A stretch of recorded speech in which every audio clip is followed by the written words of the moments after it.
ದಕ್ಷಿಣ ಜೈನ ಕಾಶಿ ಶ್ರೀ ಕ್ಷೇತ್ರ ಶ್ರವಣಬೆಳಗೊಳದಲ್ಲಿ ಸ್ಥಾಪಿತವಾಗಿರುವ ಮಿನಿ ಗೊಮ್ಮಟೇಶ್ವರನಿಗೆ ಮೊದಲ ವರ್ಷದ ಮಹಾಮಜ್ಜನ ಯಶಸ್ವಿಯಾಗಿ ಜರುಗಿತು.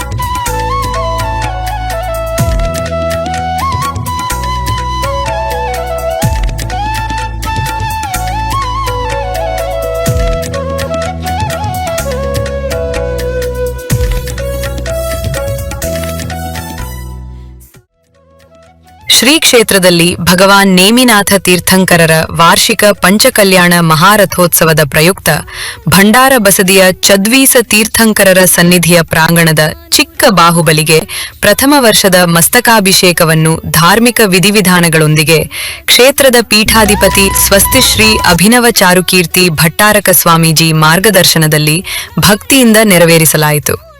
ಬಾಹುಬಲಿಯ ಸನ್ನಿಧಿಯಲ್ಲಿ 108 ಕಲಶ, ಚತುಷ್ಕೋನ ಕಲಶ, ಶಾಂತಿಧಾರಾ ಕಲಶ ಪ್ರತಿಷ್ಠಾಪಿಸಿ ಪ್ರಥಮ ಕಲಶವನ್ನು ಅಭಿನವ ಚಾರುಕೀರ್ತಿ ಸ್ವಾಮೀಜಿ ಅಭಿಷೇಕ ಮಾಡಿ ಚಾಲನೆ ನೀಡುತ್ತಿದ್ದಂತೆಯೇ ವಿವಿಧ ಮಂಗಲವಾದ್ಯಗಳು, ಮಹಾಮಂತ್ರಗಳು, ಸಂಗೀತದೊಂದಿಗೆ ಜೀನೇಂದ್ರನ ಸ್ಮರಣೆ ಮಾಡಲಾಯಿತು.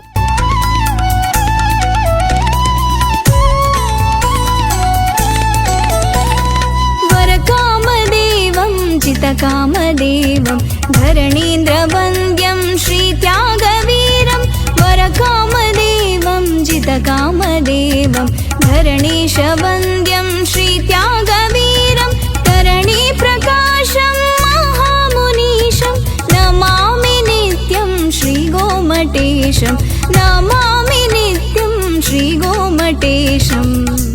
ಇದೇ ವೇಳೆ ಭಕ್ತರ ಹರ್ಷೋದ್ಗಾರ ಮುಗಿಲು ಮುಟ್ಟಿತ್ತು. ಇದಾದ ಬಳಿಕ ಕಬ್ಬಿನ ಹಾಲು, ಸಕ್ಕರೆ, ಬೆಲ್ಲ, ಕ್ಷೀರ, ಮೊಸರು, ಅಕ್ಕಿಹಿಟ್ಟು, ಅರಿಶಿನದ ಪುಡಿ, ಅರಿಶಿನ, ಸರ್ವೇಷಧಿಯ ಅಭಿಷೇಕಗಳು ಜರುಗಿತು.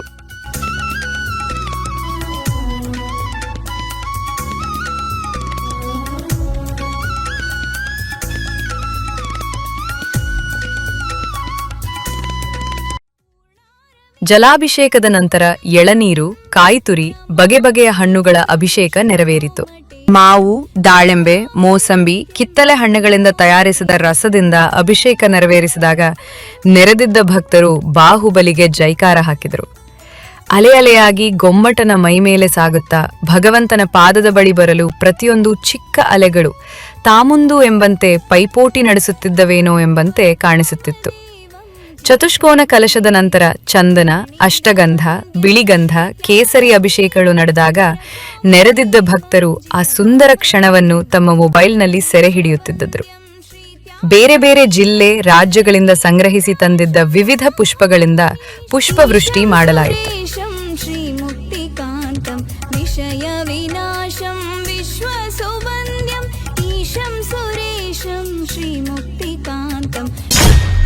ಇದು ಸ್ಥಾಪನೆ ಆಗಿ 1 ವರ್ಷ ಆಗಿದೆ. 2025 ಜನವರಿಯಲ್ಲಿ ಸ್ಥಾಪನೆ ಆಯಿತು. ಇದು ವಾರ್ಷಿಕ ಪೂಜೆ 1 ವರ್ಷ ಆಯಿತು. 1 ವರ್ಷದ ವಾರ್ಷಿಕ ಪೂಜೆ, ಒಂದು ಮಹಾಮಸ್ತಕಾಭಿಷೇಕ ಇವತ್ತು ನೆರವೇರಿತು.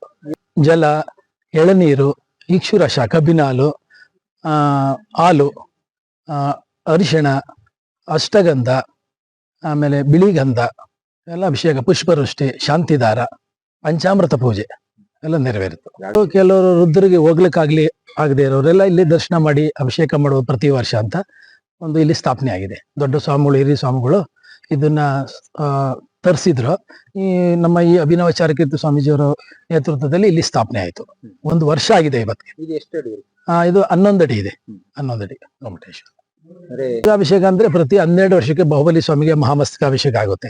ಅದು ದೊಡ್ಡ ಪ್ರಮಾಣದಲ್ಲಿ ದೊಡ್ಡ ಮೂರ್ತಿ ಇರೋದ್ರಿಂದ ಅದಕ್ಕೆ ಬಹಳ ಖರ್ಚು ವೆಚ್ಚಗಳು ಬಹಳ ಅದ್ದೂರಿಯಾಗಿ ನೆರವೇರುತ್ತೆ.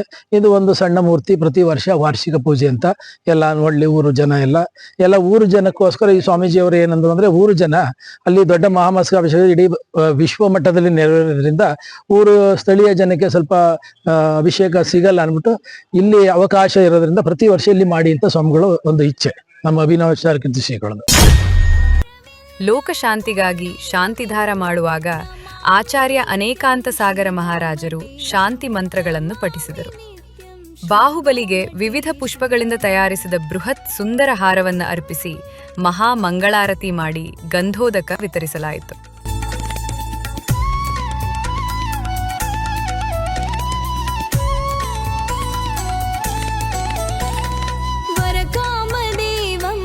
जितका ಸರ್, ಬೆಳಗ್ಗೆ ಪ್ರಪ್ರಥಮವಾಗಿ ಸರ್ವದೋಷ ಪ್ರಾಯಶ್ಚಿತ್ತ ಆರಾಧನೆ ಆಯಿತು. ಅದಾದ ನಂತರ 11 ಗಂಟೆಯಿಂದ ಭಗವಂತನಿಗೆ ಮೊದಲು 108 ಕಳಸಗಳಿಂದ ಅಭಿಷೇಕ, ಅದಾದ ನಂತರ ಎಳನೀರಿನ ಅಭಿಷೇಕ, ಮಾವಿನ ಹಣ್ಣಿನ ಅಭಿಷೇಕ, ಹಾಗೆಯೇ ವಿವಿಧ ಹಣ್ಣಿನ ರಸದ ಅಭಿಷೇಕ, ಕಬ್ಬಿನ ಹಾಲು, ಅರಿಶಿಣ, ಅಕ್ಕಿ ಹಿಟ್ಟು, ಕಷಾಯ, ಸರ್ವೌಷಧಿ, ಹಾಗೆ ರಕ್ತಚಂದನ, ಬಿಳಿ ಚಂದನ, ಕೇಸರಿಯ ಅಭಿಷೇಕ, ಅಷ್ಟಗಂಧದ ಅಭಿಷೇಕ, ಹಾಗೆ ವಿವಿಧ ಪ್ರಕಾರವಾಗಿರ್ತಕ್ಕಂಥ ಪುಷ್ಪವೃಷ್ಟಿ, ಎಷ್ಟು ವಿಧವಾದಂಥ ಹೂವುಗಳಿದೆ ಅದರಿಂದ ಪುಷ್ಪವೃಷ್ಟಿ ಆಯಿತು.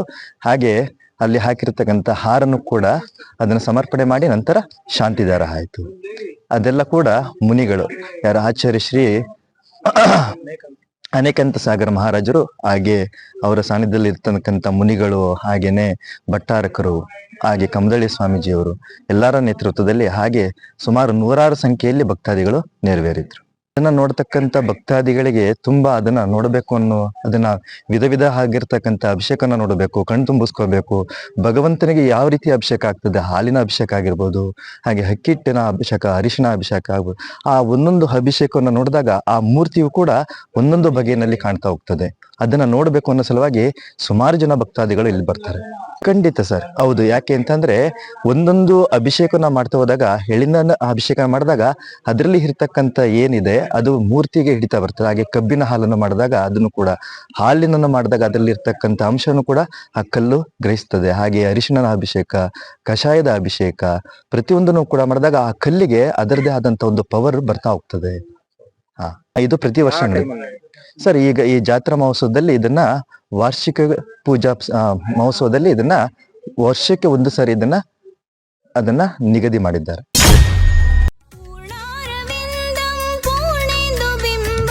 ನಮಾಮಿ ನಿತ್ಯಂ ಶ್ರೀ ಗೋಮಟೇಶಂ, ನಮಾಮಿ ನಿತ್ಯಂ ಶ್ರೀ ಗೋಮಟೇಶಂ.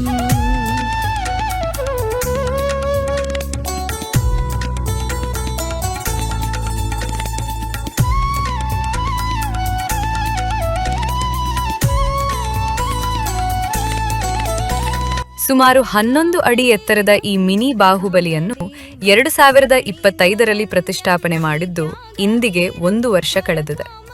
ಇದು ವೃದ್ಧರಿಗೆ ದೊಡ್ಡ ಬೆಟ್ಟಕ್ಕೆ ಹತ್ತುವುದಕ್ಕೆ ಸಾಧ್ಯವಾಗುವುದಿಲ್ಲ.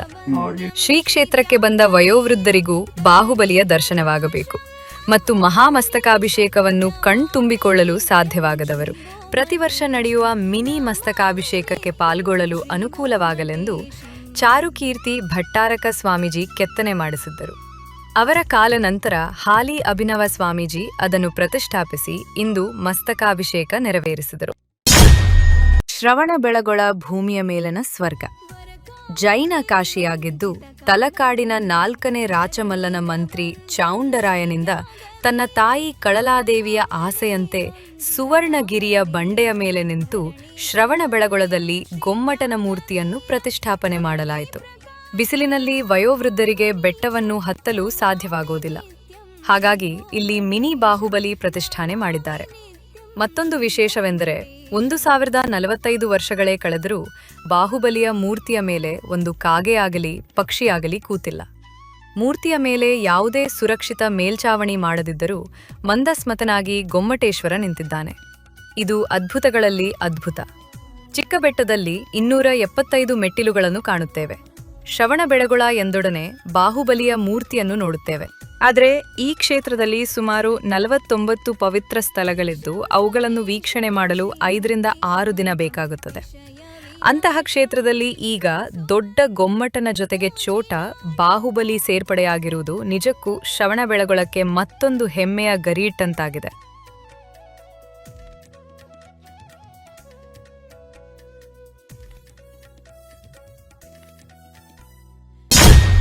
ಒಂದು ಶ್ರವಣಬೆಳಗೊಳ ಭೂಮಿಯ ಮೇಲಿನ ಸ್ವರ್ಗ, ಜೈನ ಕಾಶಿ.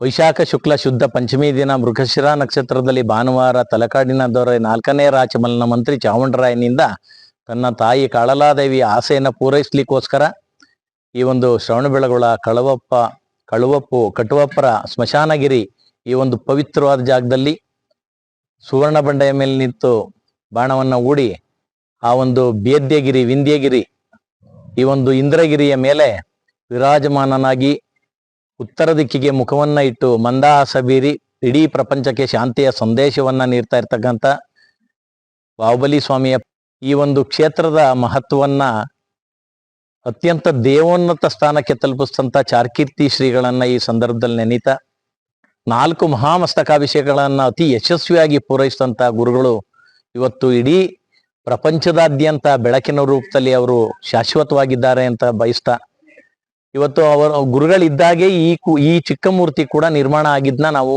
ನೋಡಿದ್ವಿ. ಈ ಕ್ಷೇತ್ರದಲ್ಲಿ ಯಾವುದೇ ಜಾತಿ ಭೇದ ಇಲ್ಲದೆ ಸಾಹಿತ್ಯಕ್ಕೆ ಎಷ್ಟು ಜೈನ ಕೊಡುಗೆ ಇತ್ತೋ ಈ ಒಂದು ಶ್ರವಣಬೆಳಗೊಳ ಮತ್ತೆ ಇನ್ನಿತರ ಮಠಗಳಾದಂಥ ಅಂಬುಜ ಆಗ್ಬೋದು, ಕಾರ್ಕಳ ಆಗ್ಬೋದು, ಧರ್ಮಸ್ಥಳ ಆಗ್ಬೋದು, ಆರ್ತಿಪುರ ಆಗ್ಬೋದು, ಬೆಳಗಾಂ ಆಗ್ಬೋದು, ಎಲ್ಲ ನಂದಕಳ್ಳಿ ಮಠ ಆಗ್ಬೋದು, ಎಲ್ಲ ಮಠಗಳನ್ನ ಬೆಳೆಸ್ತಂತ ಸರ್ವಸಮಾನವಾಗಿ ಕಂಡಂತ ಏಕೈಕ ಶ್ರೀಗಳು ಚಾರುಕೀರ್ತಿ ಭಟ್ಟಾರಕಮ್ಮ ಸ್ವಾಮೀಜಿಯವರು. ಅವರು ಈ ಒಂದು ಮೂರ್ತಿಯನ್ನ ಮುನ್ನೆಚ್ಚರಿಕೆಯಾಗಿ ಈ ಒಂದು 625 ಮೆಟ್ಟಿಲುಗಳನ್ನ ಹತ್ತಿ ರುದ್ರರು ಸಾಗ್ಲಿಕ್ಕೆ ತುಂಬಾ ಕಷ್ಟ ಆಗುತ್ತೆ ಅಂತಕ್ಕಂಥ ಮುನ್ಸೂಚನೆ ಗುರುಗಳಿಗಿತ್ತು. ಹಾಗಾಗನೆ ಅವತ್ತೇ ಈ ಒಂದು ಮೂರ್ತಿಯನ್ನ ಕೆತ್ತನೆಯನ್ನ ಮಾಡಿಸಿ ಈಗ ಅಭಿನವ ಚಾರುಕೀರ್ತಿ ಶ್ರೀಗಳ ನೇತೃತ್ವದಲ್ಲಿ ಈ ಒಂದು ಗರ್ಭಾವತರಣ ಕಲ್ಯಾಣ, ಜನ್ಮಾಭಿಷೇಕ ಕಲ್ಯಾಣ, ಕೇವಲ ಜ್ಞಾನ ಕಲ್ಯಾಣ, ಪರಿಜ್ಞಾನ ಕಲ್ಯಾಣ, ಪರಿನಿರ್ವಾಣ ಕಲ್ಯಾಣ ಹಾಗೂ ಅಷ್ಟಗಂಧ, ಕಬ್ಬಿನ ಹಾಲು, ಎಳ್ನೀರು, ಈ ಹಾಲು, ರತ್ನಖಚಿತ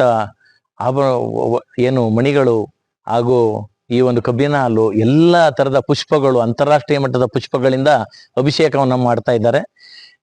ಎಲ್ಲರೂ ಕೂಡ ರುದ್ರಿಗೆ ಅಷ್ಟು ಮೆಟ್ಟಿಲುಗಳನ್ನ ಈ ಬಿಸಿಲಿನಲ್ಲಿ ಹತ್ಲಿಕ್ಕೆ ಕಾರಣ ಆಗಲ್ಲ, ಕಷ್ಟ ಆಗುತ್ತೆ ಅನ್ನೋ ದೃಷ್ಟಿಯಿಂದ ಶ್ರವಣಬೆಳಗೊಳದ ಸತ್ಯ ಏನಪ್ಪಾ ಅಂತ ಅಂದ್ರೆ, ಇದುವರೆಗೆ ಬಾಹುಬಲಿಯನ್ನ ಕೆತ್ತಿ 1000 ವರ್ಷಗಳು ಕಳೆದ್ರೂ ಕೂಡ ಇದುವರೆಗೆ ಒಂದು ಕಾಗೆ ತಲೆಯ ಮೇಲೆ ಕೂತಿಲ್ಲ, ಒಂದು ಪಕ್ಷಿ ಇಕ್ಕೆಗಳನ್ನ ಹಾಕಿಲ್ಲ, ಇದುವರೆಗೆ ಮೂರ್ತಿಯ ಮೇಲೆ ಯಾವುದೇ ರೀತಿಯ ಸುರಕ್ಷಿತವಾದಂತ ನೆರಳನ್ನ ಮಾಡಿಲ್ಲ.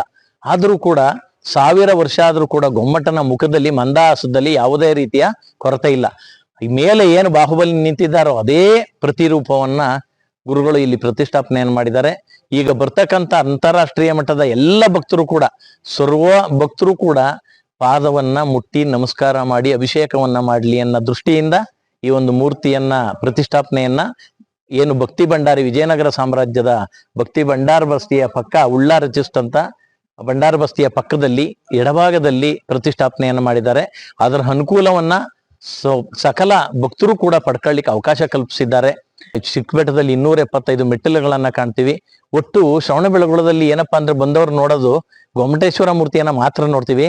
ಅದ್ರ ಒಂದನ್ನ ಗಮನದಲ್ಲಿಡಬೇಕು, ಅಂತಾರಾಷ್ಟ್ರೀಯ ಮಟ್ಟದ ಪ್ರಾಕೃತ ಕೇಂದ್ರ ಆಗ್ಲಿ, ಚಂದ್ರಗಿರಿ ಆಗ್ಲಿ, ವಿಂಧ್ಯಗಿರಿ ಆಗ್ಲಿ, ಪದ್ಮಾವತಿ ಗುಹೆ ಆಗ್ಲಿ, ಮಂಗಾಯಿ ಬಸ್ತಿ ಆಗ್ಲಿ, ಧರ್ಮಚಕ್ರ ಆಗ್ಲಿ, ಇವುಗಳನ್ನ ಮತ್ತೆ ಅಂತಾರಾಷ್ಟ್ರೀಯ ಮಟ್ಟದ ಪಂಪ ಗ್ರಂಥಾಲಯ ಆಗ್ಲಿ, ಇವೆಲ್ಲವನ್ನು ಕೂಡ ಸವಿತಕ್ಕಂಥ ಕೆಲಸವನ್ನ ಭಕ್ತರು ಮಾಡ್ಲಿ.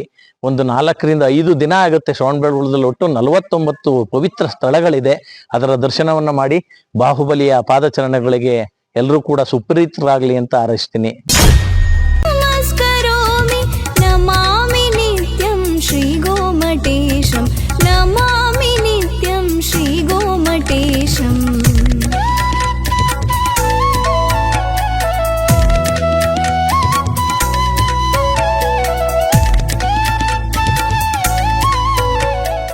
ಪೂಜೆಯ ನೇತೃತ್ವವನ್ನು ನಂದಕುಮಾರ್ ಶಾಸ್ತ್ರಿ ತಂಡ ವಹಿಸಿದ್ದರು. ಈ ವೇಳೆ ಆಚಾರ್ಯ ಅನೇಕಾಂತ ಸಾಗರ ಮಹಾರಾಜರು, ಕಂಬದಹಳ್ಳಿ ಜೈನ ಮಠದ ಭಾನುಕೀರ್ತಿ ಸ್ವಾಮೀಜಿ, ಅನುಪಮ ಸಾಗರ ಮಹಾರಾಜ, ಆತ್ಮೀಯ ಸಾಗರ ಮಹಾರಾಜ, ಅರಹಂತ ಸಾಗರ ಮಹಾರಾಜ, ಆರೀಕೆಯರಾದ ಅಬೇಧಮತಿ ಮಾತಾಜಿ, ನಿರ್ಮಲ್ಮತಿ ಮಾತಾಜಿ, ಅಜಿತ್ಮತಿ ಮಾತಾಜಿ ಮತ್ತು ಸಂಘಸ್ಥ ತ್ಯಾಗಿಗಳು ಸಾನ್ನಿಧ್ಯ ವಹಿಸಿದ್ದರು.